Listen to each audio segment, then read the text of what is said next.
life? And what is it like, in the decades that it takes to kind of get to this point in training? And there we go. So the first thing is like, how do I know if going into medicine is for me? And, there's no one right answer, but I think some things to think about are you curious about biology, about chemistry? Do you like working with other people? Do you like being on teams, doing kind of teamwork type of things? Do you like reading and writing about science? And do you feel like you want to be a detective for making a diagnosis? You do not have to be as ridiculous as Dr. House, MD, but is that kind of the type of thing that gets you interested? And it's not necessary, but it kind of helps if you are not squeamish about blood and human bodies and injuries and things like that, okay? And then how do I know if science is for me? So it helps if you're curious. Doesn't matter what type of science you're curious about, but again, like some kind of curiosity that you have. Again, a lot of people work, a lot of teamwork, especially in science. There are some people who work by themselves in medicine, but no one in science works alone. And then you need to love to read and write about science. You have to be patient. You have to be okay with delayed gratification, right? That the answers to things are not going to happen right away. And then it really helps if you're not squeamish about things like working with animals or working with chemicals or things that have weird smells, because that's going to be kind of all over the place in science unless you're doing computational modeling. And then how do I know if a physician-scientist life is for me? And we'll get to what that term means in a moment. But it helps if you're curious about certain types of science, such as biology, chemistry, physics, bioengineering, computation, or modeling of systems. You definitely have to like working with other people. You definitely have to love reading and writing about science. And you have to be really curious about pathophysiology. In other words, understanding why diseases happen the way that they do. So not just how to make the diagnosis or how to treat it, but why does it even happen in the first place? And you have to like a mix of instant and delayed gratification. So in other words, some things that happen right away and some things you have to wait forever to be able to see the events. And then you have to have time in your life for career development. So you have to know that it's going to take much longer to get to kind of a full, full career, full income, and full potential, and that there'll be kind of some delays along the way.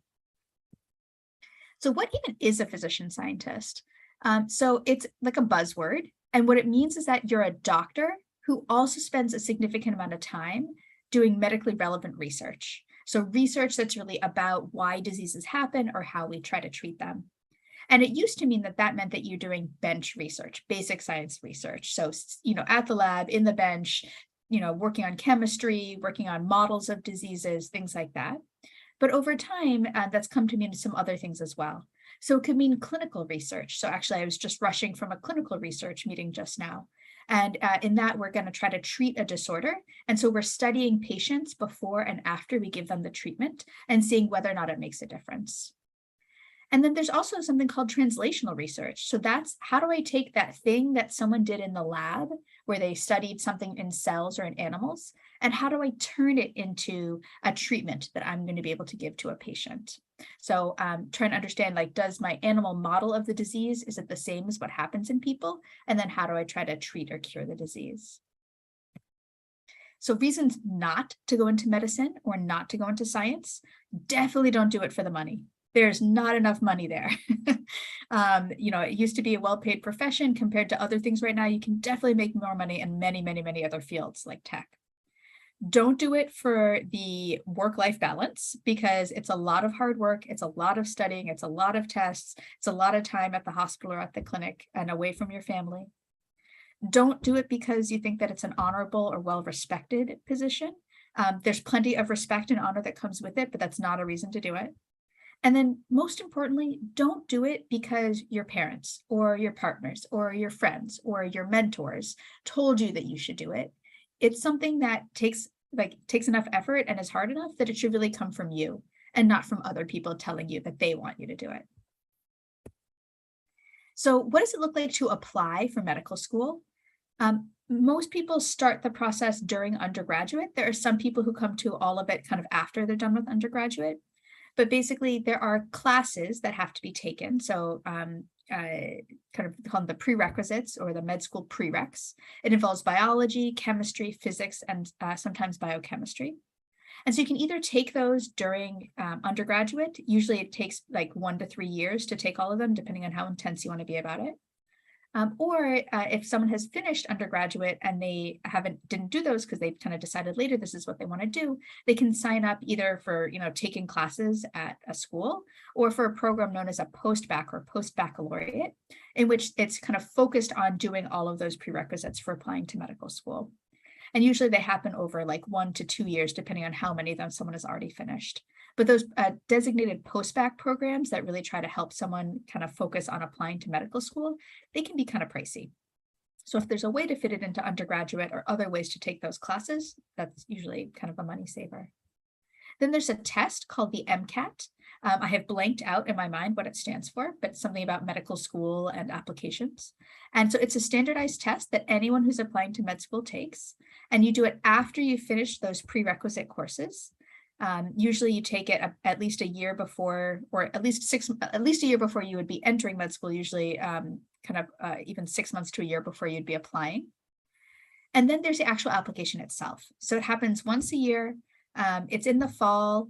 There's online application, there's online essays, you put it on your resume, you put it on your classes, you get letters of recommendation from people who you've taken courses with or who you've worked with. And then some programs have what they call secondary essays. So they might say, okay, we liked you enough on paper. We want you to answer this kind of extra question that we have as part of our school. Most places will do interviews, although not all of them. And at this point, I'm not sure how many are doing in-person versus remote for the interviews. And then there's usually kind of like a rolling round of acceptances that start in the winter of that year and then kind of go all the way into the next summer, because there's something called wait lists. So same as when people went to college or to undergraduate, that they might accept the first 150 people, and then someone gets sick or someone ends up last minute deciding to go somewhere else or taking a year off. And so there is still some kind of movement that happens off of the wait list even up until the very beginning of school. And then, so therefore, most people start applying about a year before they're going to start medical school is the goal. But that said, it's more and more common now that some people are taking some time off between college and going to medical school because they might work or they might be doing post-bac, so they might kind of have other interests that they're following up on. And what are med school application, what are the boards looking for? No one really knows exactly. That's actually never been shared with me. But in general, they're looking for strong coursework, that you're interested in biology and often doing, if possible, doing more than just the prerequisites. In other words, like a demonstrated interest in the biology of the body, that you have good communication, that you're able to clearly communicate through your essays and your interviews that you're really passionate about medicine. And it helps, it's not necessary, but it helps to have had some exposure to medicine along the way. So whether that means shadowing, in other words, following a doctor or other healthcare professional as they're going about their daily life. Maybe it's a relative who you were able to talk about their profession. Maybe it's actually a little bit more personal. Maybe it's about an illness or a diagnosis that you have or that someone in your family has that has led you to be kind of in touch with medical care more than the average person. And so those are both ways that you're able to kind of demonstrate your interest, and also might be kind of what you might want to base your essay on as well. And then graduate school applications, really there's no real prerequisites that have to happen in undergrad, but they definitely want to see that people have been following their interests in that field over time. So they want to see the history of like having taken a bunch of classes in it. You don't have to have done research before graduate school, but it's certainly very helpful, either as an undergraduate or during gap years in particular. There's also a standardized test. It's called the GRE. And some schools have stopped using it, but some are still, most of them are still continuing to do it. So you kind of take this in the subject matter that you're interested in. And then about a year before you're hoping to start, you send out application. Unlike medical school, it's much more asynchronous. So different programs have different ways to apply, different information that they want, things like that. Usually there's at least one essay. They'll ask you for kind of, same amount of coursework and transcripts and things like that. And also they'll ask you for letters of recommendation from teachers that you've had or people who you've done research with. And one thing that they'll also ask you is to list like, hey, if you came here, who are the people who you might want to do research with? And then there'll be interviews and also rolling acceptances. And the things that they're looking for is pretty similar. So being really dedicated to science, being really curious, being self-driven to go out and find questions or like research of interest. Ideally that you've spent time in the lab or working in that field and that you really liked it. You do not need to have published papers before you go to graduate school. It helps, but you don't have to. And you also don't have to know exactly what it is that you want to do with graduate school. So you don't have to know for sure what you're going to want to go into, but it helps to have a couple of ideas, like I'm interested in this field, or this is a question that I've always had. Doesn't mean that you're committing to do that forever. And I see here someone's asking before this, what can a student do in high school in order to prepare? Great question. So I think in high school, what you can do is, trying to take advanced level course, if there are higher level biology or chemistry or physics classes at your school, if there are APs that are available at your school, that's a great way to kind of jumpstart being able to take courses both for graduate school and medical school. And then high school is also a great time to start thinking about getting a little bit of that exposure, of that shadowing. So being able, in high school even, you can go and you can volunteer at clinics or volunteer at hospitals. So when I was in high school, I volunteered on the labor and delivery floor at our little community hospital that I could ride my bike to. And so I would go once a week and spend a couple of hours just checking in, asking women if they needed anything or needed any help, and then kind of chatting with some of the nurses and doctors about, what it was like to be in their field. So I think that those are some of the ways that you can start to get get interested and get curious. And also you can read about what this process is like. And amazing that, someone in high school is already coming to a program like this in order to find out like, what does the path ahead look like? Someone asked, what do you mean by clinic? So when you are in medicine, you either practice in the hospital, seeing patients who are staying in the hospital overnight because they're pretty sick. Or you're going to clinic, meaning like when you go to see your doctor, like your pediatrician for your annual visit, that's a visit at the clinic. So meaning that someone is at home, they're mostly healthy, and they're kind of coming for a visit or an appointment with their doctor. So that room where the building where it happens is called a clinic, and that's part of kind of where we practice medicine.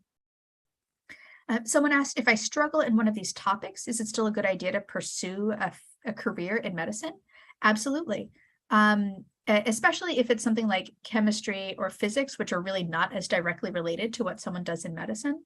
I can say I did not enjoy physics. I really had a hard time with it. I ended up doing physics like in summer school instead of doing it during regular undergraduate because I wanted to be able to just focus on it because I found it to be really confusing.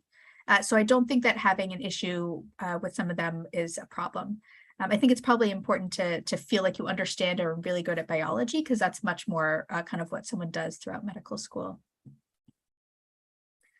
And then someone asked, do universities take volunteering into consideration looking at applications? Absolutely, I think they did. And in particular, because it's a chance for you to get to have experiences that'll help you communicate your passion for going into this, your interest, why you're sure that this is for you. And we know that shadowing isn't available everywhere. Some people don't live near areas or don't have the opportunity. So again, it's definitely not required at all. So don't think that they won't let you in just because you weren't able to do it.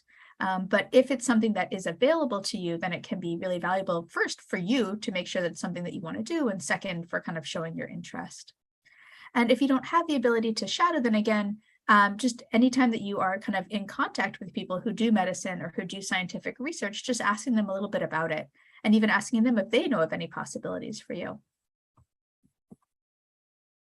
What does it look like to be in medical schools? I saw that there was a question here about what is like the hardest part about medical school. Probably the hardest part is that you're learning a whole new language. So to be in medical school, so there's 18 to 24 months, so like a year and a half to 2 years straight. There usually is not much of a summer break, just like a month or two in between, in which you're going to lectures most of the day, you're going to anatomy lab, you're taking tests every week or every couple of weeks. So it's a pretty intense time. And in that time, you're learning all of this new language about health, about sickness, about the body, all these new terms for every single bone and nerve and muscle that we have in our body. And then after that, there's about 2 years in which you go on clinical rotations. I mean that you go and you sample all the different kinds of, not all, but most of the major kinds of medicine. And then that helps you both practice in different fields and has a bunch of people to be able to evaluate you. But it also helps you figure out what part of medicine you want to go into. Because after having chosen to go to med school, you still have to decide what type of medicine you're going to follow. And during that, there's a lot of note writing, there's a lot of presentations to groups of people, usually like 5 to 10 people at a time, a lot of working directly with patients. So that's usually the part of medical school that most people like the most. And then some people will take time off during medical school. They might do extra research, they might get an advanced degree, like a business degree or a public health degree. And then early in that 4th year of medical school, which might happen again after a little bit of time off, is when people apply for what we call residency. So residency is where people get their hands-on training in the hospital and in the clinics for their specific type of medicine. So in the show Grey's Anatomy, when they start, they're supposed to be residents, meaning that they've just finished medical school and then they're not able to practice on their own yet. And instead what you're doing is it's almost like an apprenticeship where you're learning from other people. So you are a doctor already, you've graduated medical school, but you're kind of learning from people who are already in your field and getting stronger and better. And so then that kind of happens throughout that 4th year, and then you'd start the residency afterwards. I'm just trying to keep up with the questions here in the chat. Someone else says there's a specific major to pursue for medical school. Some schools do have a pre-med major. Many of them do not. You don't have to be a biology major or even a science major in order to go to medical school. You do have to have kind of checked off the boxes for those prerequisites. So again, some places kind of have a streamlined way to make sure that you check all those boxes. But I think the important thing in undergraduate is honestly just to follow what your passions are, because it's kind of your chance to do, to learn about things. You might even find that you find another passion that's kind of different from medicine. Someone asked about taking the ACT to increase the acceptance percentage. So the ACT is for applying to undergraduate, not for applying to medical school.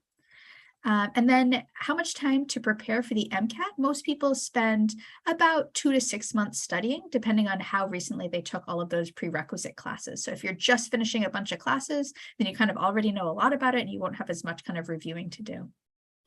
Someone asked about grades. Grades are sort of important in that they, many places kind of need to see at least a certain grade point average, but you don't have to be at the very top. Again, it's more about showing kind of your passion, your interest, your ability to communicate. I'm not sure about virtual shadowing, but some places might have set that up where you might be able to join in if people are doing telehealth visits where they're doing it over Zoom like we are right now, that you might be able to join them. I think that's a great thing to ask about. And then for international students, you are usually able to apply to medical school. And then if you have graduated from a medical school in the States, then you're able to continue on into residency. If someone has done medical school outside of the United States and has trained outside of the United States, then there are, unfortunately, they often make people repeat their residency, repeat some of their training, repeat some of the tests that we have to take as we finish medical school, which is, I think, not particularly fair. As far as doing all of that without a citizenship, that would be a question for some of the legal people, because I don't know which types of visas allow people to continue. I know that there are plenty of people who are in residency and training who are on things like J2 visas, things like that, but that would be kind of a separate question. In general, anyone who's accepted to a medical school, it usually does not matter, except some state schools might have requirements about, living inside the state, things like that. But you don't have to be a US citizen in order to go to medical school and go to residency. And residency, intern means the first year of residency. So that's part of it. You can get jobs without doing a medical residency. In other words, you could finish medical school. You won't be able to practice medicine, so you can't practice as a doctor seeing patients, but you could work in business or you could teach or things like that. If someone doesn't go to medical school, there are plenty of alternate pathways. So there are, there's genetic counseling school, there's physician assistant school, there's nursing school, there's nurse practitioner school. There are certified nurses who work in all different kinds of departments. So there are lots and lots of other kind of possibilities to be in the health fields. And some of them are you might even find are actually more kind of applicable to your interests. So I had never knew about genetic counseling school when I was growing up. I didn't know anyone who had done that. And later I thought, oh, maybe I would have really enjoyed that, because I ended up going into genetics, but having done it kind of in this long roundabout way. And then someone asked about APs. You still have to take, usually prerequisites, you usually have to take at least some level of courses in undergraduate inside of biology, chemistry, and physics. You'd have to look into the details to be sure that you could meet all of the different requirements. And you can go straight from undergraduate into medical school. You do not have to take any time off. So I did not take time off between undergraduate and starting medical school. It is becoming more common that people do, but that does not mean that you have to. And then PA school compared to medical school covers a lot of the same topics. PA school, I think, is usually 2 or 3 years instead of 4 years. Typically, there's a little bit less of the coursework and then a little bit less of the rotations to go through. All right. What does it look like to do grad school? Grad school is a little bit more flexible, I guess I would say, or doesn't really follow the same like very linear pathway everywhere. So usually in the first year or two, there are a whole bunch of required courses that people take. And then they might continue to take a couple of classes through the rest, but usually like the first year especially is like in class quite a bit. And then there's what we call lab rotations. So during the first year or two, someone's rotating through labs, in other words, working with them for 3 to 6 months at a time to find the right fit. Where's the project? Where's the mentor who I really want to be with? And then you do what's called qualifying exams, in which you actually get your master's and you show them like, hey, I've done a little bit of work on this very particular project, and I'm telling you what I want to do for the rest of my time in graduate school. And then after that, you defend your thesis. So usually people are in graduate school for between 3 to 6 years, often somewhere in that 4 to 5 range. People have asked, is it better to pursue a master's or a PhD after or before medical school? Totally depends on what you want to do.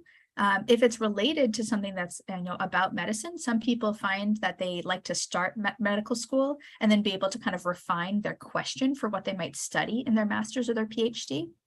And I'll just show MD PhD is also a little bit flexible, but often you start medical school and do that first year or two. And like, for instance, I took some graduate classes during that time and I did some rotations in the summer. And then you kind of switch over and you do mostly graduate school for 3 to 5 years, in which you're doing the grad courses, you're choosing your lab, you're defending your thesis, and you might go to clinic just a little bit, like maybe once a month. And then you come back and you do those rotations that happen at the end of medical school. And that's how you kind of wrap it up. And people who are in medical school and decide to do like a master's or other things like that, you can kind of put that here for grad school instead of a PhD, will be kind of right in there. So again, some people have a passion for studying something before they go to medical school, and they do it first and then they do medical school afterwards. So they find their interest in medicine later. And other people, find that curiosity during the medical school process, and then they find that they can usually work that in the middle. And so it's not uncommon for people to take a year off to do, especially a master's of public health, kind of in the middle part of medical school. Someone asked about Bsmd programs. There's only one of them when I applied. I think that they're becoming a little bit more accepted. I think it's great if you are completely certain that you want to go to medical school. No question whatsoever in your mind. And you have to be also certain that you really want to spend a lot of your time studying biology and all of the pre-medicine requisites, because where some of the time gets cut out is the ability to take kind of other things. So being able to take literature courses and history courses and art courses and language courses and things like that. Someone asked what I majored in. So actually I majored in something that no longer exists, but there was like a combined major at the time in which it was kind of like a combined neuroscience major that was like joint in between the psychology department and the biology department. So I did not major in straight up biology. Some people do, some people don't. There are plenty of people who major even in a foreign language and then end up going to medical school.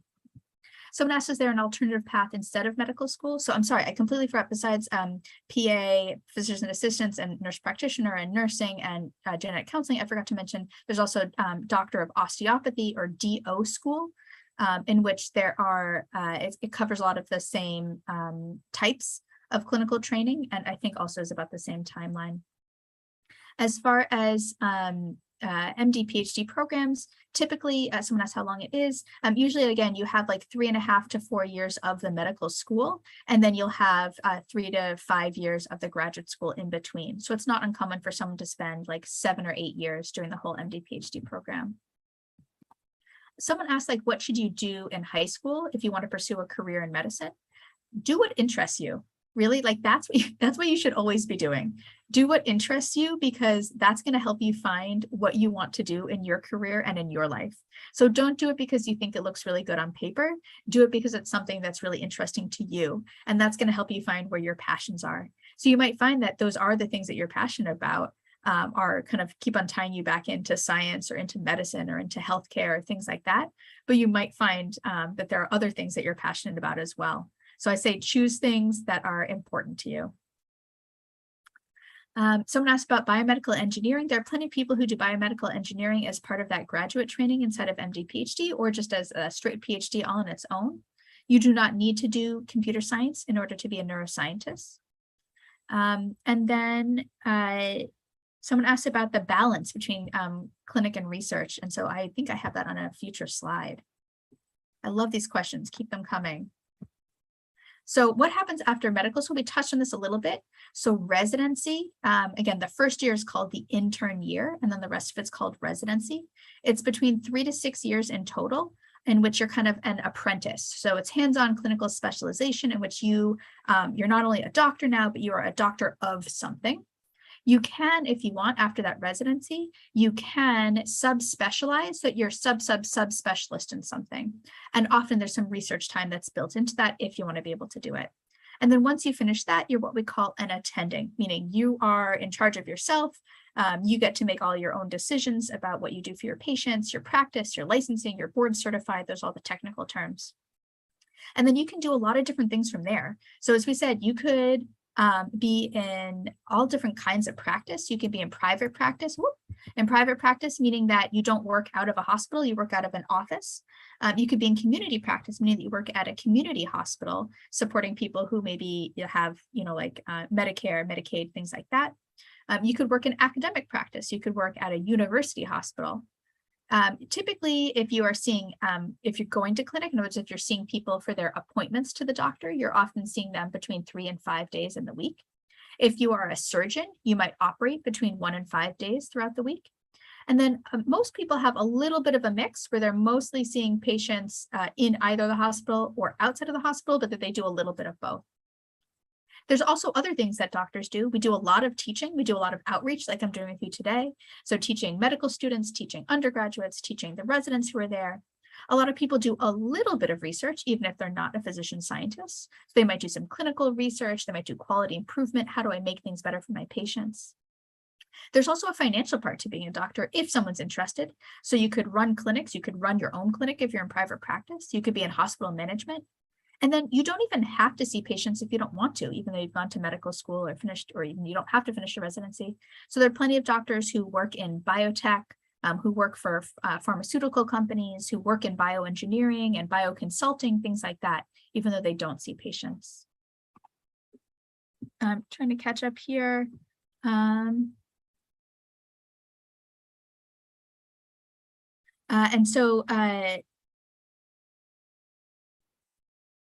There's a question, would I do better on the Mcat if I major in science compared to a non-science major? Obviously, the more science you're seeing, then the easier it is to answer some of their questions, but the questions are really based on like the prerequisite amount of things.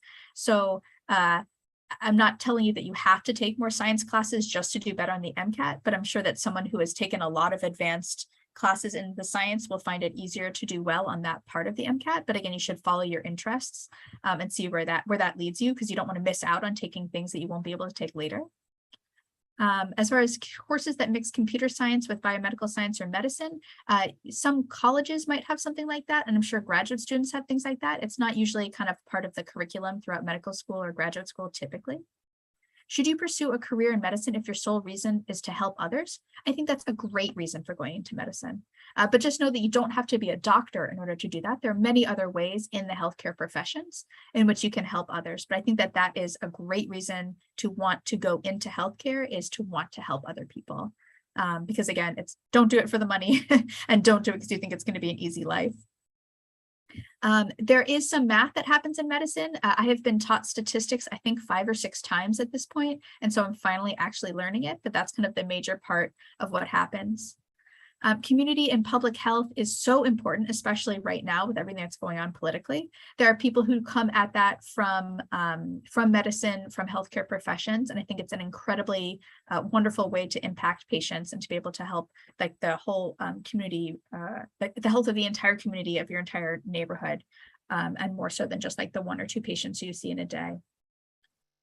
Then there's a lot of questions here about what's known as matching. So in other words, in order to get into residency, you apply, and then they have what's called a match, which is where you say all the places that you would want to go to, and all those places say who are all the residents or the medical students who they would want to take. And so in the end, instead of you, like when you apply to college and you end up with a list of like, hey, these 5 places have accepted you, which one do you want? Instead with this, if you basically get an envelope that says you are going here.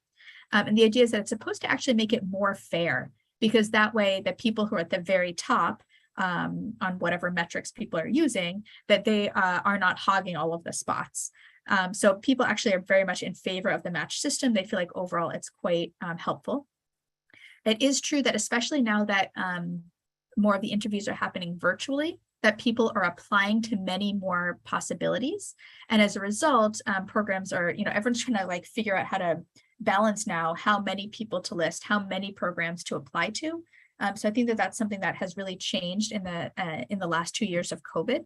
And so one issue that some people were having is that recently there's been some issues with going unmatched because people didn't maybe list, you're supposed to like apply to and list as many places as you would want to attend. You shouldn't, list somewhere where you don't want to, but so that's kind of like something that's really changing as everything is going virtually. Someone asked, how do I prevent student debt during all of this? So medical school is pricey. In-state tuition is usually quite a bit better. There are loans that help. There is some kind of loan forgiveness that helps if someone continues to work at a community hospital or at an academic center, giving back as opposed to going into private practice. So after 10 years of working like that, then there's a loan forgiveness program that happens from the government.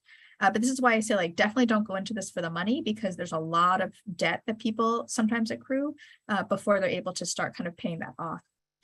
MD PhD programs, most of them actually pay your tuition, and they even give you a little bit of a living stipend. So I feel very fortunate. So I came out of medical school without debt and with having been paid a small amount to kind of cover like rent and, eating and all that kind of stuff, right? So I feel very fortunate that I was able to get that out of an MD PhD program. That does not mean that you should do an MD PhD because you won't have debt, because actually you lose money on an MD PhD big picture, because if you stay in academic medicine, your paycheck will be smaller for the whole rest of your adult life, and you're actually missing out on like 4 or 5 years of your adult life income. So you shouldn't do that one for the money either. Someone asked how many different types of doctors there are. Well, I can tell you, I am technically 4 types of doctor already, just me. So technically there are dozens of different types of doctors because people sub-specialize. We used to joke that one of our friends in medical school, her father was an orthopedic surgeon, meaning that he like operated on the body, on the arms and the legs, but he only did hands. And we used to joke that he only did left hands, which is not true. He did left or right.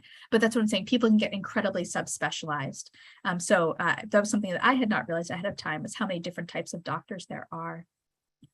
For someone who does not get accepted into medical school, again, there are, first of all, you can reapply after either taking more coursework or figuring out, was it just an issue of where I applied or, my essay or things like that, right? So you can always reapply. I believe you're allowed to apply.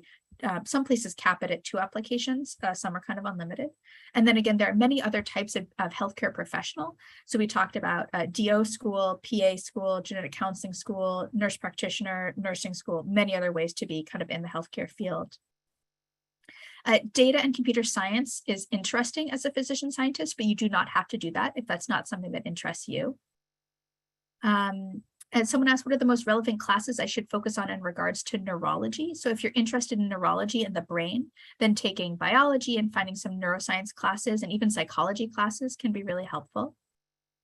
When considering a medical school, there are many things to think about. One is that it's a time in life where you're working really hard. And so some people find it very helpful to be, if you find your family a source of help and support, or if there are other people who are a really good kind of support system for you, that being near those people can be really helpful. So you know that there's someone, there are people who you can spend time with, people who can help you out, people who can make you a meal, things like that. How much money is required to go through med school and college? Again, totally depends on kind of which system, which schools. But the good news is that there are many options, and especially state school systems, which exist both for college and for medical school, can really help reduce the cost, and that more and more places are providing more and more financial support, both for undergraduate and also for medical school as well. So some medical schools are starting to have much better financial aid packages for people. Someone asked if you go to med school in the US, you are allowed to practice in other countries. I think most countries actually just let an American show up and just there's paperwork to be done, but you don't usually have to like resit for any exams or repeat any testing, unlike the way that we, I think, somewhat rudely make people do that when they come here from other places. Someone asked, what's my favorite part about being a doctor? My favorite part is when families tell me that I've been able to help them understand their child better. So today I was meeting with the mother, and she asked me, she said, I've never really understood why my daughter was born this way. And, after we talked about it today, I finally understand. And now I know that it's not my fault, that this was just, a random thing that happened to her genetically. Now I know what to expect kind of going forward in her life. So I think that that's why I do this, is being able to make a difference like that in people's lives. PA means physician assistant. So again, it's kind of like another part of the medical system. And someone asked about shadowing opportunities. I encourage you to reach out, especially if you have a community hospital in your area. One great place to start actually is by just asking your pediatrician, because they might know some people or might be able to have you be able to join them. And the other thing is to reach out to your community hospital or any hospital that's nearby. And again, they often have a volunteer system. And then they might be able to, I would just get in touch with any doctors who you know in your area, or anyone who's in health professions. So any nurses or any other people who work inside of hospitals or clinics, and ask them to ask around for you.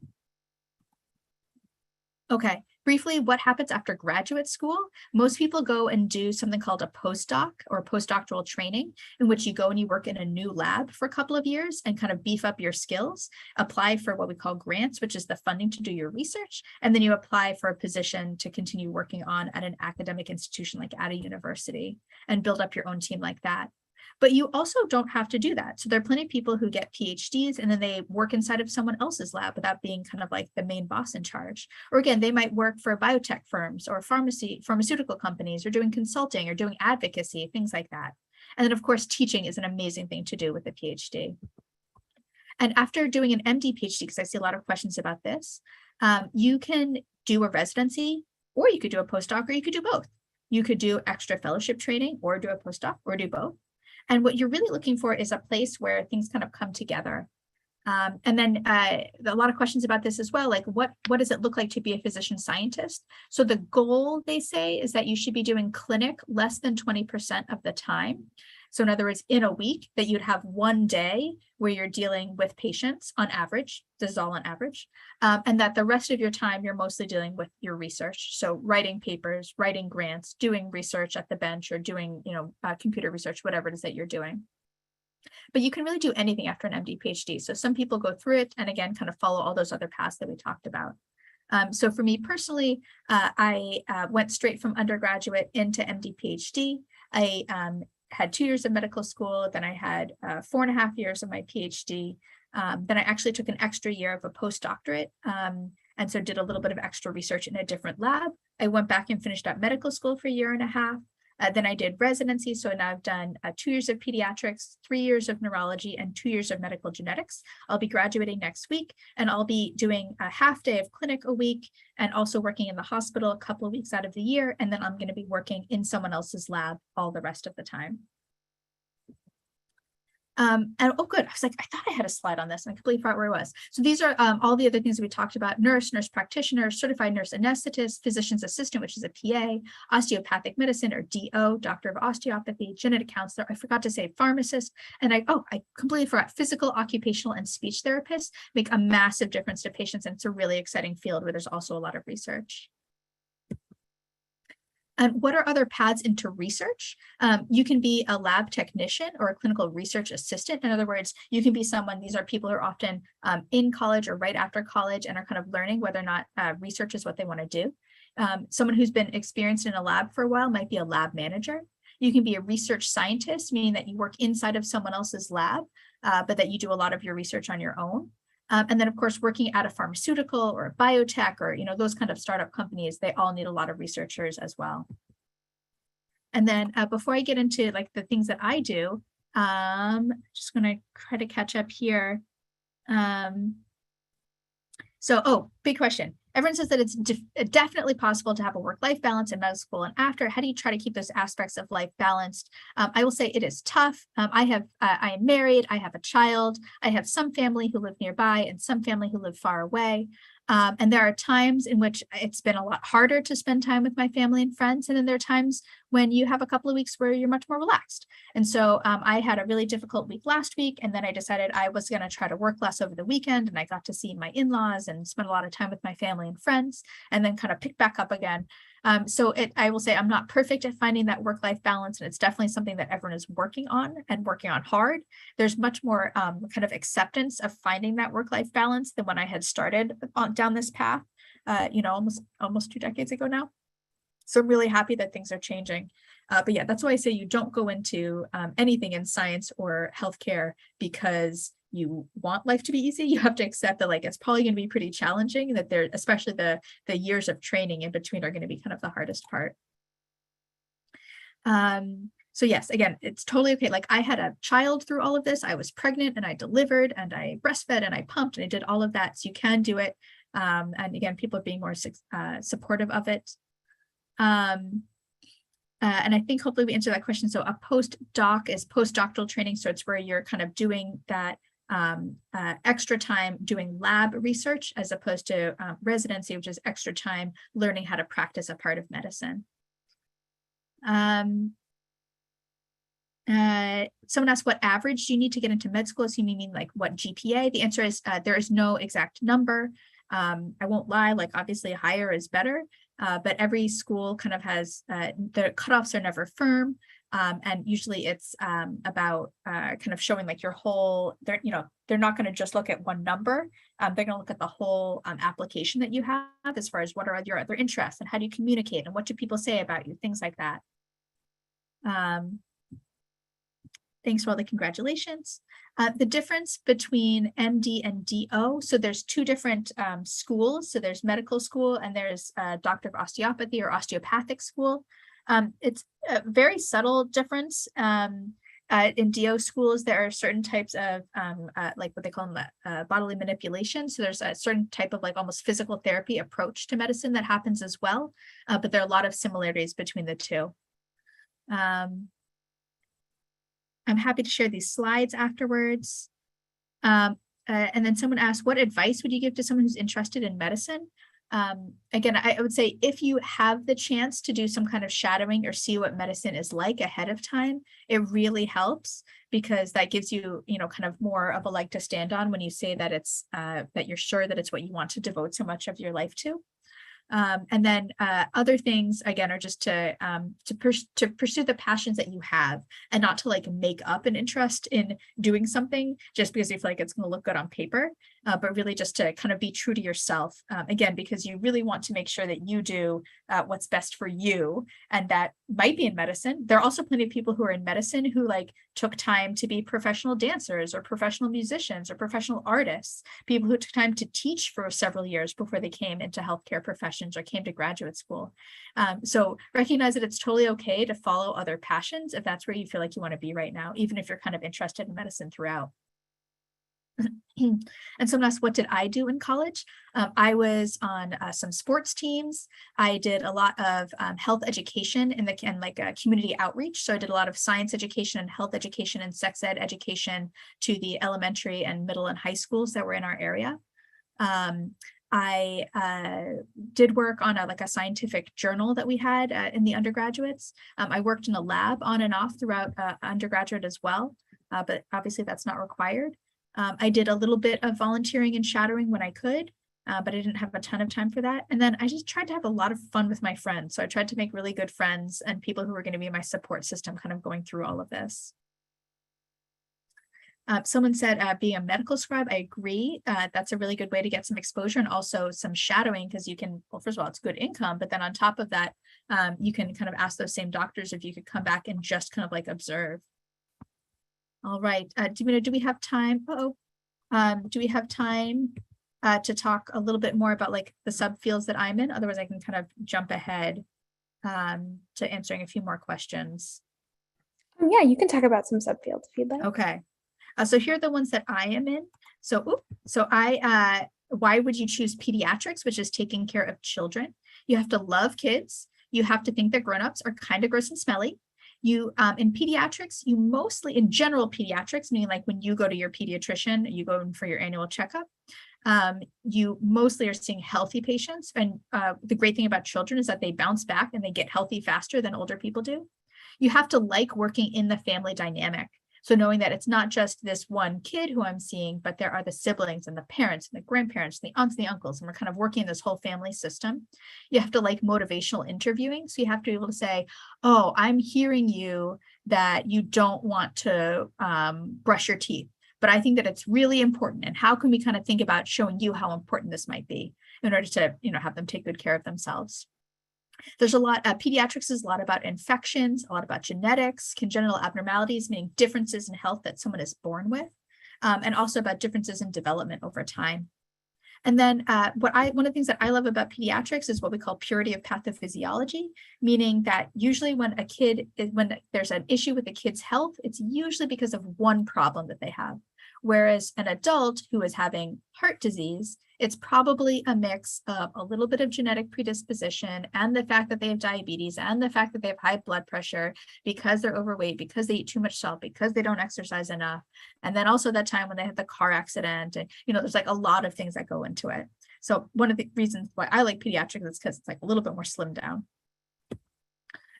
Why might you consider choosing neurology? You have to love the brain, be really interested in neuroscience and neuroanatomy, meaning what are the different parts of the brain and how that they fit together. You have to be really curious about the diagnosis. So neurology used to be called the field in which you would diagnose and adios, meaning you'd say, oh, this is what you have, bye-bye, I don't have anything to do with for you. But the good news is with gene therapies and a lot of new treatments that are happening, we can help a lot more patients who have neurologic issues. You need to like doing a hands-on physical exam. So I just spent the last 5 hours crawling around on the floor trying to examine toddlers who don't want to sit down and behave for you nicely. And then it's a really exciting field, again, cutting edge treatments. So we are giving, today I went to to enroll a patient in a trial where we're going to give a cutting edge genetic therapy for a rare disorder that people used to think was a death sentence, but now we have something that we think we can give them to make them feel better. There are surgeries and implantable devices and gene therapies and all kinds of exciting things that we're doing in neurology. And it's really at the forefront of that. And it's also a really exciting place to be doing research for that same reason. And then why do I love genetics? I'm really interested in biochemistry and genetics and statistics. Genetics is mostly about children, but there's some adults, so for instance, especially cancer genetics and prenatal genetics are seeing a lot more adults. You have to like looking for what we call zebras. So there's a thing in medicine when someone says, when you hear hoofbeats, think horses, not zebras. In other words, think about what's the most common thing that could be causing those problems. In other words, commonly, someone who's having trouble breathing, they're more likely to have asthma, which is a problem with, being able to relax and fill up your lungs, and less likely that they're having an incredibly rare form of genetic disorder that impacts their lungs. But in genetics, we kind of like looking for those unusual and rare diagnoses. You have to again, working with the entire family because things that are genetic might have been inherited or passed down from other people. You have to be comfortable with hard discussions, breaking bad news, and uncertainty. So that mother today who told me that she finally understood what was going on with her kid, one of the things that she had never asked someone, and her child is 6 years old now, she had never asked someone how long her child was going to live for because she was so scared about what they might say, because she didn't understand kind of what the possibilities were. So you have to be willing to kind of get into difficult situations with families and feel comfortable talking about it. And again, a ton of cutting edge research, a ton of cutting edge treatments as well. And so I think I kind of briefly touched about this, but I'm in clinic, again, 1/2 day a week. I'm on call a couple of weeks out of the year. Most of the rest of the time I'm in research, but I also go to some classes and I do some teaching and I do things like this. I have a lot of meetings that happen that are about kind of developing my career, making sure that I know kind of what the next steps are for myself, and working with mentors who are helping me get stronger and better at all the things that I want to do. I am writing grants all of this summer, and I'll keep on doing that throughout the year. And then trying to publish papers, big, small, any kind of papers, all that stuff is good. So I think, yep, that was the last one that I had. So that's kind of like what my life is like in a nutshell. Let me see if I can catch up on the questions. Do students see live surgical operations in medical school hospitals, a kind of visual learning? Yes. So medical students should expect to spend anywhere between like 6 to 12 weeks out of those rotations working with surgical teams and being in the operating room. And so being sometimes kind of watching from the back, especially if it's one of the ones that's happening like with robots or on cameras, so you can actually see better if you're not scrubbed in at the table. But often you're kind of scrubbing in and you're kind of at the table, seeing things and hopefully learning kind of hands-on from people. And I think there's been a lot more interest in kind of that hands-on and visual type of learning than there used to be in medical school. All right. Any other questions, you guys? You asked so many fantastic questions. Post it back in there if I missed it when I was trying to go through them. Ooh, the biggest challenge in healthcare today. We are recording and I'm respectful of everyone else's opinions. I think that a major issue in healthcare today is making sure that everyone has access to healthcare of any kind, and then making sure that everyone has autonomy over their healthcare decisions, which I think is currently under threat. How often can I take a day off? You always have kind of like an assigned number of vacation days. And then again, weekends and things like that. It's more if you're trying to pursue a physician scientist career, then obviously you kind of are working a lot more on weekends and on nights than you would do anyway.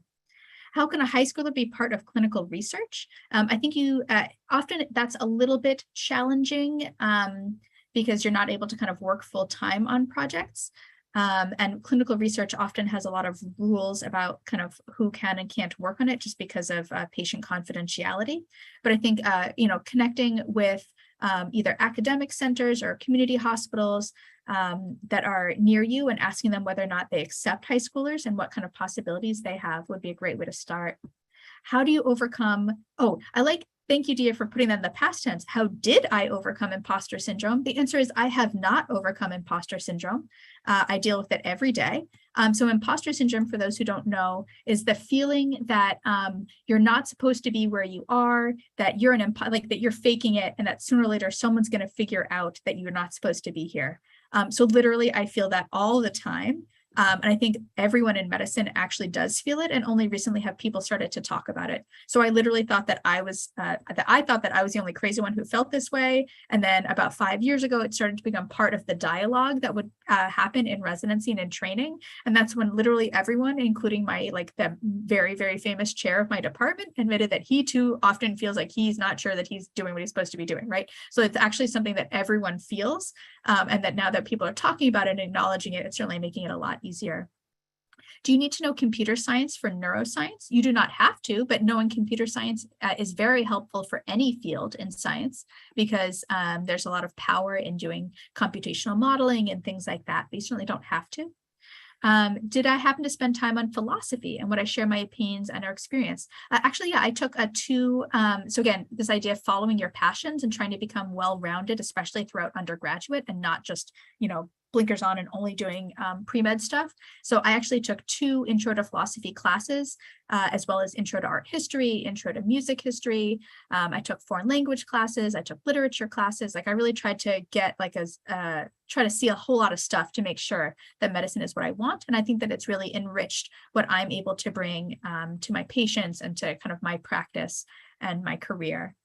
Are there things that I wish I knew before pursuing this profession? I wish that I'd known about imposter syndrome. That would have helped me feel a lot better over the last 15 years or so. And I think that so I'm very fortunate that my father is also a physician scientist. He doesn't have a PhD, but he is mostly research-based. And so, and some of our family friends are physicians or are in research. And so I felt very fortunate that I'd kind of seen that this was not going to be an easy path. But also that I was able to see that if you tried really hard and if you got lucky, that this was something that many people found very rewarding. So I feel really fortunate that I kind of knew that up front, but I think that not everyone realizes just how kind of time intensive and emotionally intense it can be to try to kind of push through this many years, especially for the physician scientist. How do I separate my work life from my home life? Well, this lovely guy here that I'm married to, he's also a doctor, and he works in neuroradiology. So the good news is I don't have to separate, because actually I find it very helpful that I can come home and talk to another physician and talk about the things that were upsetting to me or that were challenging for me. But there are plenty of people who are partnered up with people who are not in medicine, who find that their partners are also very open and willing to listen. But I think that having a support system, whether it be partners or family or friends or whoever it is that you're able to go to and kind of uncork some of the feelings and emotions that build up throughout the day or the week or throughout the training is incredibly important. And then also there's a growing understanding of the need to work on things like burnout and depression and anxiety that come along with trying to kind of do a lot of things all at once. And so there's a lot more acknowledgement of having professional help and support for that as well. But one thing that I'm trying to be better about is I'm trying to put down my phone, not check my email and my text message and my science Twitter obsessively, and really just like focus on what's going on with my family and be an active listener and an actively engage with all the other people in my life. Do I think it's a good idea to get certified in something else to help with financial aspects of undergrad, such as being a surgical tech?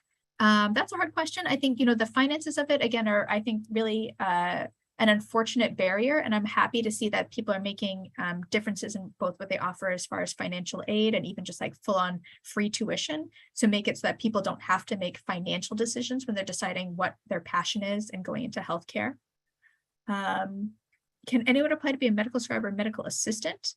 I believe that some of them, like a medical assistant, I think has to have a bachelor's, so might have to be out of undergraduate already, but you'd have to kind of look into that. I don't know all the details.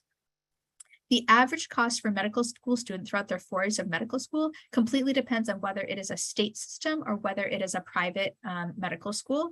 And then also the amount of financial aid that's available. So again, some medical schools have become very enlightened and actually do not charge tuition anymore, which is amazing.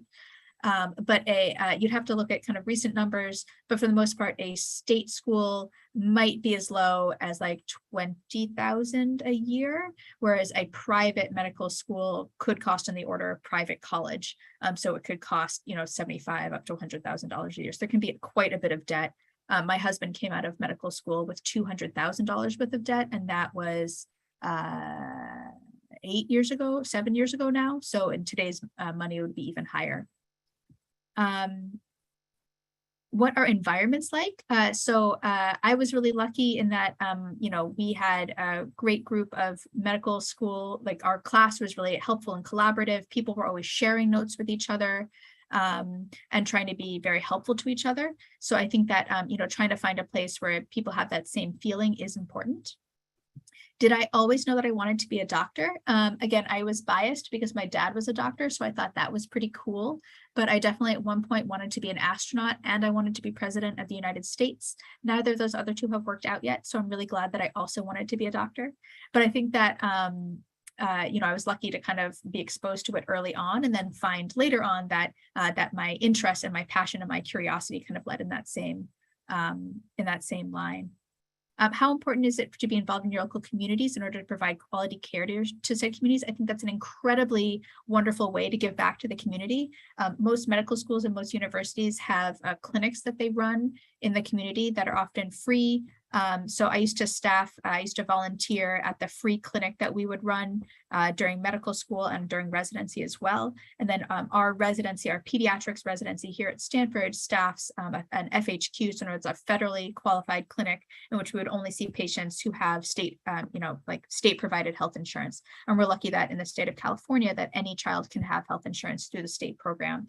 So to me, it was really meaningful to be able to give back in a way like that. And also that we rotated through the county hospitals as well. So I think that I wish that were an even larger part of the training that I've had, and something that I miss as I kind of move forward into the next step, that I just don't have as much clinical time to do things like that. COVID has had a massive impact on physicians and everyone in healthcare. And hopefully it's helped people see that, the burnout and the kind of fatigue that happens in healthcare in general is something that it's time to kind of address and deal with. I think that we have to wrap up right now. I'm more than happy to pause here. If people, Davina, you tell me if people are allowed to stay on, I'm more than happy to keep on chatting if people still have questions. But it's been such a pleasure. You guys asked fantastic questions, and I can tell that there will be some wonderful futures for all of you. Yes, we might have to wrap up now, but what we can do is I'm going to share the guest speaker thank you form. And so if some people have questions, maybe when you're looking through the thank you responses, you can answer some of them there, or we can forward some of them to you as well. But what we would like to do right now is give Becky a big Zoom round of applause. You can add them in your reactions for not only coming to guest speak to us today, but also for graduating. So we wanted to say congratulations, and also thank you so much for taking your time to educate us on the field of healthcare and what you've been able to do in medicine. Such a pleasure. I'm really excited for all of you, and just follow your passions. And I know that you'll all be able to follow that to something that is a really meaningful career for you. Thank you so much. You're more than welcome to head out if you'd like to. We're going to head into our next workshop, but once everyone fills out the thank you form, I will send that over to you. Thanks, everyone. All right, bye. Okay. So what we'll be doing now is, and again, please make sure that you fill out the thank you form for Becky so she can read those responses. And we just want to say thank you to her for taking her time to come and speak to us. But what we'll be doing now is heading into our emergency first aid and CPR level C workshop. So if you noticed earlier, we sent out the link in the Zoom chat, and it's also in our Google Drive. So if you want to download it and annotate it, that way you can follow along and maybe write some stuff down that we're not necessarily putting on the slides, but we're speaking about. If you find that helpful, you're more than welcome to download it. It's there. It should be available for all of you to see. If it's not, you can stop me and I'll make sure that I share it. A couple of things before I get started on the workshop. So if I am asking a question, you're more than welcome to either raise your hand on Zoom and then I'll call on you and you can unmute and you can answer the question. Or if you find that to be a little bit overwhelming, that's totally okay. There's no pressure to do that. You can also respond to the questions that I'm asking in the chat. And there, again, is no pressure. There's no preference for either. And also, if I'm calling on you, if you raise your hand and I mispronounce your name, please correct me so that I don't get it wrong multiple times. But if there aren't any questions, I'll get started on the workshop. And then Becky's slideshow will also be made available by the end of tonight. So that way you can all kind of look through it if there was anything that you missed. Okay, so welcome to our very first session again. For those of you that might have joined late or haven't gotten the chance to get to know us, my name is Davina. My preferred pronouns are she and her, and I'm the founder here at Medicine Empowered. So this is just a quick little mood scale. If you'd like to type into the chat how you're feeling today on a scale of perhaps 1 to 9, whichever one you feel best represents you. But if you would like to send that in the chat, or you can also raise your hand if you'd like, we would love to hear from you. I think in the morning session, we didn't get any 3s and we didn't get too many 8s. So I found that to be a bit reassuring because I would hope that there are not too many 8s. Okay, we have some 1s. I understand that. 1 looks very cozy. Some 2s, understandable. Some 4s. Okay, we like 4. Awesome. Well, I'm happy to hear. Oh, someone said 10. Well, I'm happy to hear that there aren't too many 8s and not too many 5s from what I've seen so far. But this was just a little icebreaker before we get started. Okay, so this is our first workshop. Again, it's in the Google Drive. If you have any questions at any point, you're more than welcome to stop me. Okay, so there are a couple different kinds of CPR that we want to go over. There are a couple different certifications that you can get. So the first kind is CPRA. So this is kind of offered to people who just want to learn about the basics of CPR. So like choking procedures, how do I use a defibrillator, and then some kind of emergencies. For some people that want to perhaps nanny or work in childcare, you can also get certified in something that's called CPRB. This isn't a substitute to CPRA, so I don't believe you can get certified in CPRB by itself, but you can supplement it with something like CPRA. So you can get A and B certified. Sometimes they offer it at the same time too, but when you get certified in A, you can also pick B, and that way you are perhaps more suited to work in childcare. Some workplaces also require this too. I believe that the majority of people that do get CPRB certified are getting it to either nanny or work in childcare, or that their work is requiring them to do that. CPRC is what we're going to be going over today. Again, you will not be receiving a certification through doing this workshop with us, but it will prepare you if you would like to get CPRC certified in the future. It'll give you a lot of the same knowledge and content that you'll be covering in an actual class without perhaps the hands-on component, because this is a virtual meeting. So CPRC, it covers all of the CPR skills for children, infants, and adults, including 2 rescuer skills. So 2 rescuer skills are, perhaps when there are 2 people that are CPR certified that arrive to the scene of an emergency. So when you have 2 rescuer skills, that hopefully will help improve the patient process and perhaps saving a life. So we have standard first aid in CPRC that you can get certified in. We have heart saver CPR level C, and then we also have EFA, or emergency first aid, which is what we're going to be talking about. So in emergency first aid, we're talking about urgent assistance to injured or ill adults, infants, and children. So we cover the whole spectrum. So does anyone know what the 3 C's are in CPR assistance? Again, you can raise your hand, you can type it into the chat, whichever one is more comfortable to you. And if you don't know it or I don't get any responses, I'll move on in a couple seconds. There's no pressure to respond. Check, call, and care. Beautiful. That was great. Yes. Check, call, and care. So those are the 3 C's when we're doing CPR assistant. The first one, like you said, check. So we're checking the scene, the area, and the patient. All right, so first let's talk about checking the scene and the area. So when you're checking the area, you want to make sure, sometimes what people can forget is that if they see someone that's injured, they want to go immediately to the patient, but they don't check to make sure that their environment is safe and will allow them to correctly care for this patient. So you want to check the area first before you even think about helping the patient. So you want to make sure there's no fire, there's no gas, no glass, and no wires. If you see a lot of people lying down for a reason that is not necessarily explained, you could possibly think that there is some gas, and that might not make the scene safe. You don't want to be taking too much time to check the scene, perhaps only 1 to 3 seconds. And if you see any firearms or anyone that's doing anything dangerous, don't touch the firearms and do not engage with anyone that's doing anything that seems to be dangerous. Yes, so after you check the environment, then you can check the area around and on your patient. So if you see a knife in your patient's chest, please do not remove it. Call 911. Again, that's also pretty much the first or second step in all the responses that you're going to see here in the workshop. And also when you're getting certified, if you do choose to do that, you want to make sure you're stabilizing the wound. And if your patient is conscious, you want to make sure that you're asking them questions to gauge how they're doing. If you arrive on a scene and there are multiple people that require your attention, you always want to go to babies, so infants and children first, before you go to their parents and guardians. So we have 2 kinds of scenarios. When you're on the scene of an emergency, you know that there are people that need your help, and you could perhaps either have a patient that's conscious or a patient that's unconscious. So we've gone over checking the scene. So let's say you get there are no sharp objects, no glass, all of your check marks have been they've been fulfilled. So you know that it's safe for you to approach and for you to help. You could introduce yourself as either a first aid trainer or a civilian if your patient is conscious, and then ask for consent. So you could say, "Hi, my name is Davina. I'm a first aid responder. Can I help you?" If they say yes, then you proceed with helping them. If they say no, you cannot help them, but you can call 911 so that they can help, so that EMS can help them. So when you arrive at the scene, again, we talked about this earlier, you make sure that you are first safe, then children, and then adults.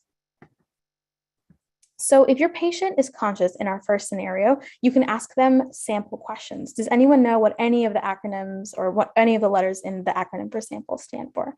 It's okay if you don't, but if you'd like to answer even maybe one of them, you're more than welcome to. But these are some questions that you can ask. First one would be signs and symptoms. Yeah, perfect. The first one is signs and symptoms. I'll also open the chat so I can read along with you. Yep. A is for allergy, someone says in the chat. And for medication? Yeah, perfect.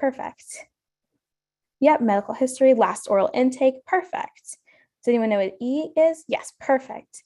Events leading up to. So you guys got all of it. And Sarah, we're going to go over what happens if they're not conscious to give consent. That's a great question. So perfect. Everyone got all of this. So S, signs and symptoms. So what are you feeling? What's going on? If you're able to check blood pressure and sugar levels, you can. A, you can ask them for allergies. M, medication. P, perhaps their past medical history. Last intake, so what they last ate or drank. And then E for events. So what happened? What do you last remember?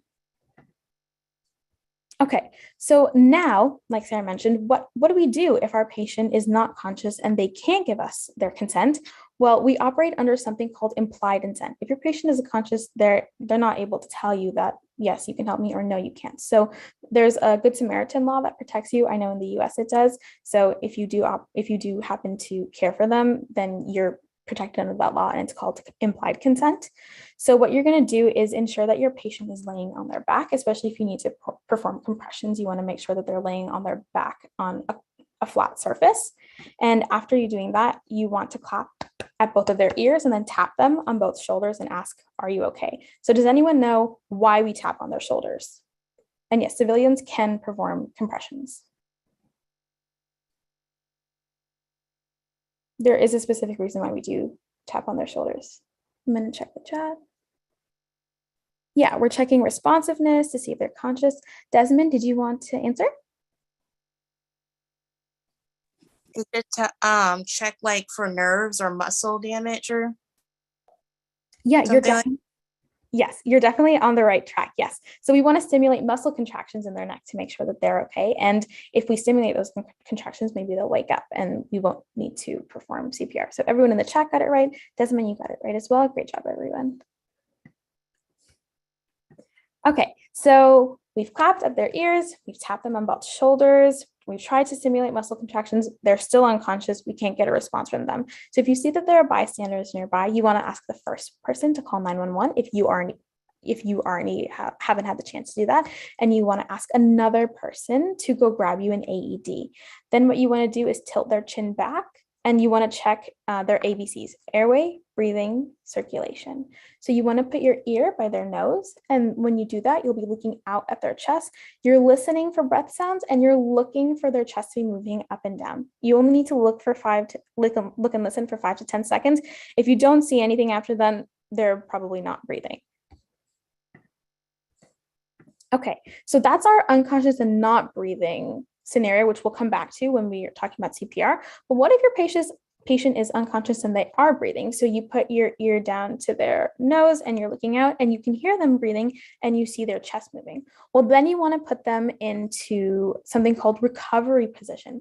So recovery position is where you bend their knee and elbow, you put your hand under their neck and you roll them towards you gently. So if our patient is unconscious and breathing, why do we want to roll them towards us? Why don't we just leave them on their back?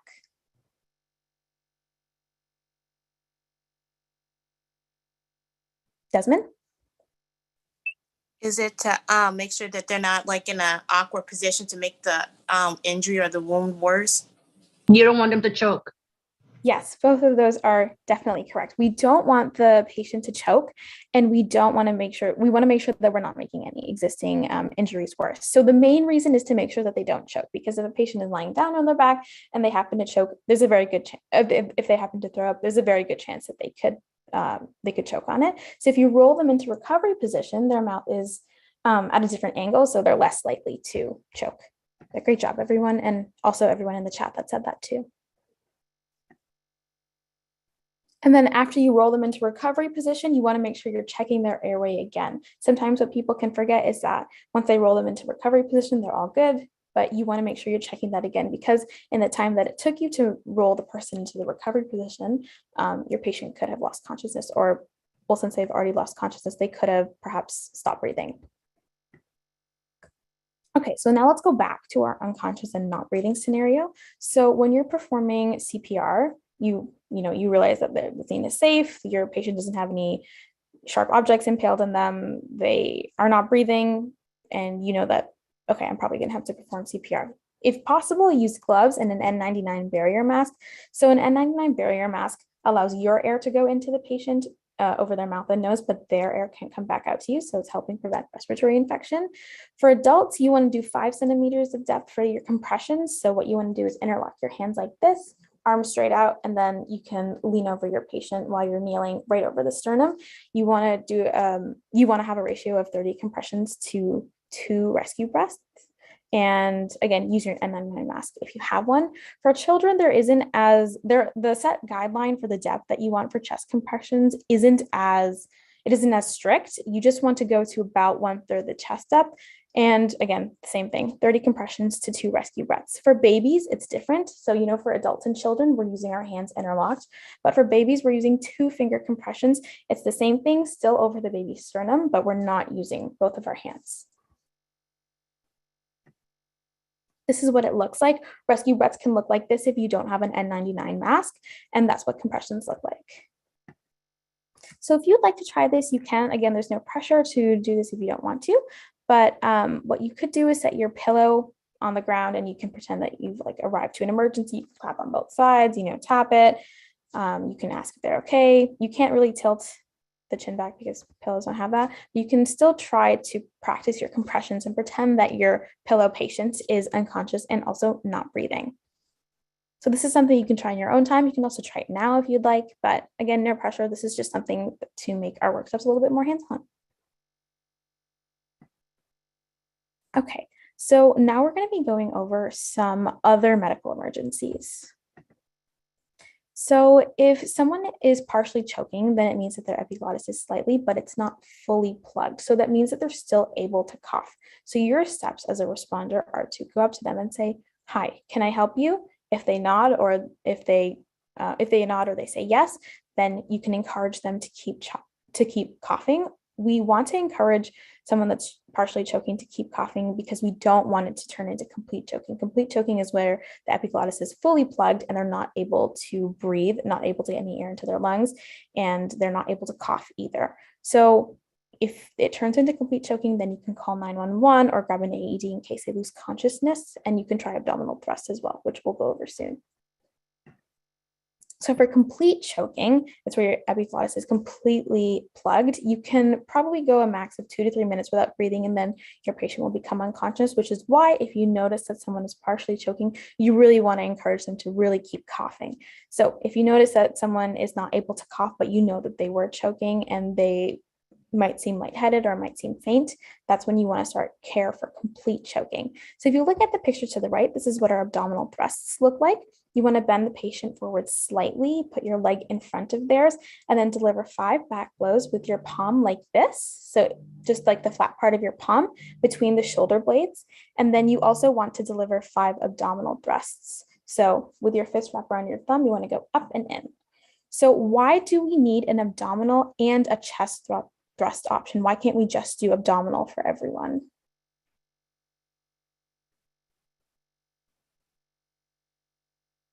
I'll also open the chat. Because the weight, I guess the weight, pushing. Yeah, that can definitely be it. But what we are looking for more specifically was that perhaps maybe we have patients in wheelchairs or pregnant individuals. But yes, what you said is definitely also on the right track. But we do need multiple options because for pregnant individuals, you don't want to be performing abdominal thrusts to harm the fetus. Okay, there are also some other special cases too. What if your patient is in a wheelchair? You want to make sure you put the brakes on the wheelchair first. You want to do chest and back, but not abdominal, and you want to put your arms around the top of the patient. So let's say there are also some very severe height differences. So you are much taller than the person that is choking. You can kneel down and still deliver those thrusts. Or if they're much taller than you, you could probably ask them to maybe kneel or ask them to get into a kneeling position. So if you're choking by yourself and you know that it's complete choking and you're unable to get it dislodged, maybe you can try, doing the Heimlich maneuver on yourself, perhaps on the back of a chair, but it's not working, what you can do is, if you live in an apartment, you can pull the fire alarm. So that way, when emergency medical services gets there, they'll know which apartment you live in and they'll be able to come and find you pretty quickly. And if you are living in a house and perhaps you're by yourself, you call 911 and you open the door. So for choking in babies and children, this is a little bit different. You want to place your finger around the baby's chin, tilt their face down, and then still 5 back blows with your palm. And then with your hand on the baby's head, you flip them back so that they're facing towards you. And then with 2 fingers, you do 5 chest thrusts again. So for this, you want to keep doing this until the item becomes dislodged. There isn't a set number, like, do 5 back blows and 5 chest thrusts 20 times. You do it until the item is dislodged, or if emergency medical services happens to show up, then you let them take over. Another medical emergency is a heart attack. So heart attacks happen when an artery that supplies the heart is blocked, which leads to a stroke. So some symptoms include nausea, vomiting, some very severe chest pain. So your response as either a civilian or as a first aid responder or someone that's trained in first aid, you call 911 and you encourage your patient to take 2 ASA, acetylsalicylic acid pills, so aspirin or NyQuil if you have them. If it does lead to a stroke, you want to make sure of all of the acronym, all of the letters in the FAST acronym here. I think that time is the most important, because every minute that you leave that a person with a stroke is having a stroke untreated, that's a minute that their brain or their other organs are going without oxygen. So you want to make sure that as soon as you know that, okay, their speech is kind of slurry, their arm feels numb or it's stinging, and their face, like half of their face might seem like it's not innervated, make sure you call 911 right away. Another medical emergency can be bleeding. So with a clear bandage, if your wound is small enough for this, you can compress the wound and place another bandage on top. But if the wound is too large, you want to use a tourniquet. So the tourniquet goes 5 to 10 centimeters above the wound or 3 centimeters above the joint. So why do we want to use a tourniquet if the wound is too large? How does that benefit us?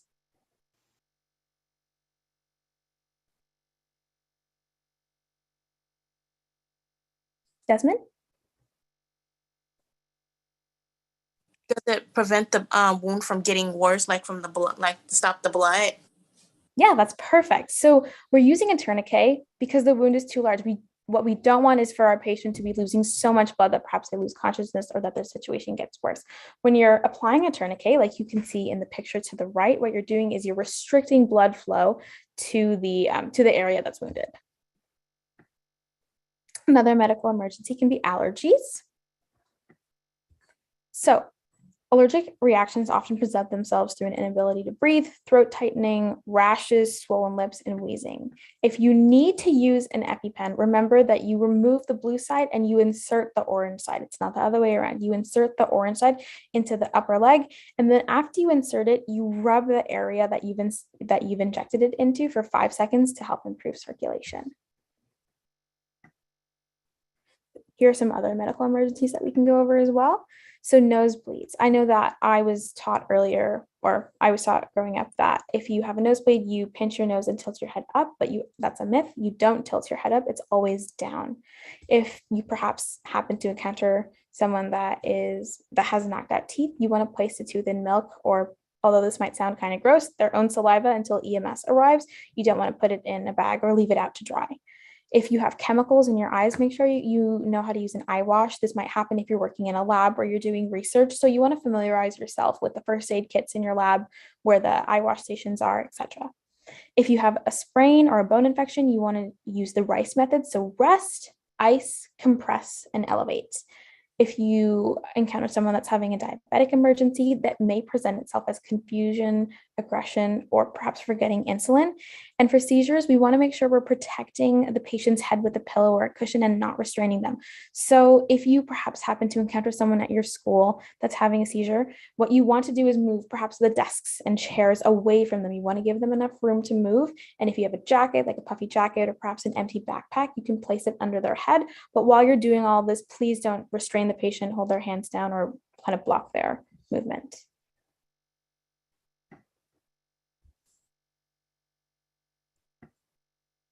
Okay, another medical emergency, asthma. So what you want to do is shake your inhaler well. Your patient does need to take deep breaths for 5 minutes afterwards. If there's no progress after 5 minutes, then you can call 911 and perhaps give another dose of asthma.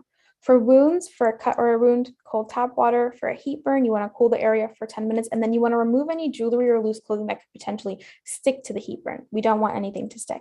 For liquid chemical burns, wash your hands, remove your clothes. For dry chemical burns, please don't wash it. It could flare or spread. For electrical burns, you want to look for an in and out for the current. And that's all we have for today. So because our guest speaker shadowing ran a little bit long, what we're going to do is post the Join My quiz on our Slack so you can work through it at your own pace. Some of the questions there weren't pulled directly from our workshop here, but they are all BLS or CPR tests that have been used for people that are getting certified. So if you do plan on getting certified in the future, it can be very helpful to go through that quiz, work through it at your own pace, perhaps see what you got wrong. And that is all we have for the workshop today. The interactive will be posted so you can work through it. Ahmad will post the link as well as the code, but the quiz is not mandatory. I'm looking at the chat now too. I'll stop sharing my screen and I'll pause here for questions if anyone has any questions.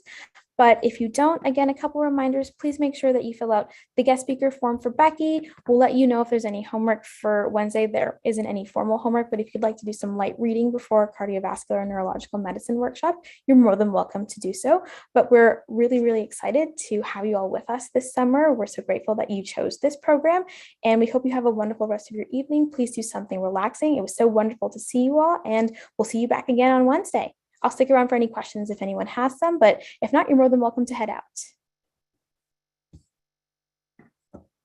Thank you again. Take care. Thank you. Of course. Thanks. Have a good day. Thank you. Of course. Thank you. Of course. Yeah, thank you very much. No problem. Yeah, though a quick question though, what's the difference between the national itinerary and the international itinerary? Yeah, so for our international program, the majority of our guest speakers are international doctors. So people outside of the US and Canada who have applied to medical schools within the US and Canada. So they can give you more advice on, as an international applicant, what do I have to look out for? Is the application process different? How do I plan for perhaps financing it? So that's how the programs differ, but the workshops are the same. Okay. So since I was accepted for the national category, can I attend both the international itinerary and the national? Of course, you are more than welcome to attend both. Okay, thank you. Of course, no problem. Talha, did you have a question? And please let me know if I'm mispronouncing your name. Yes, that was actually a perfect pronunciation. Thank you for that. Nice. I was going to ask if everything's going to be posted on Slack. Yeah, everything will be posted on Slack. So we'll send out a message before the end of tonight with our Google Drive, with Becky's slides if she sends them over as well. I think we might have, I think I might already have her slides, so I'll put that there as well. The quizzes link will be posted, and then anything that you need for Wednesday will also be there as well. Okay, perfect. Another question for applying for an exec position, maybe for next year, maybe for later. How would we be able to do that? So are you talking about an executive position at Bsmd Empowered? Yes. Okay, perfect. So we aren't interviewing anybody right now because it's our program period, but shortly after the summer program, we accept new leadership team members. And then what we'll do is we'll email all of you and post in our Slack channel too, that there's a Google form that you can fill out if you're interested in applying. And then if you make it to the next stage, we'll interview you. Perfect. Thank you so much. Have a nice day. Thank you. You too. Kendall, did you have a question? Hi, yes, can you hear me? Yes, I can hear you. I was wondering, do you guys always do evening, I guess, classes like this, like an evening option? Our summer program for our national students is usually offered between 5 and 6 p.m. EDT, so Eastern Daylight Time. Last year was offered at the same time as well. And then for our national students, it's always, well, not always, this is our second year doing it, so this time as well, it's also been at 9 o'clock a.m. Eastern Daylight Time. So we have a morning and an evening option. Okay, awesome. Thank you. Yeah, no worries. Saif?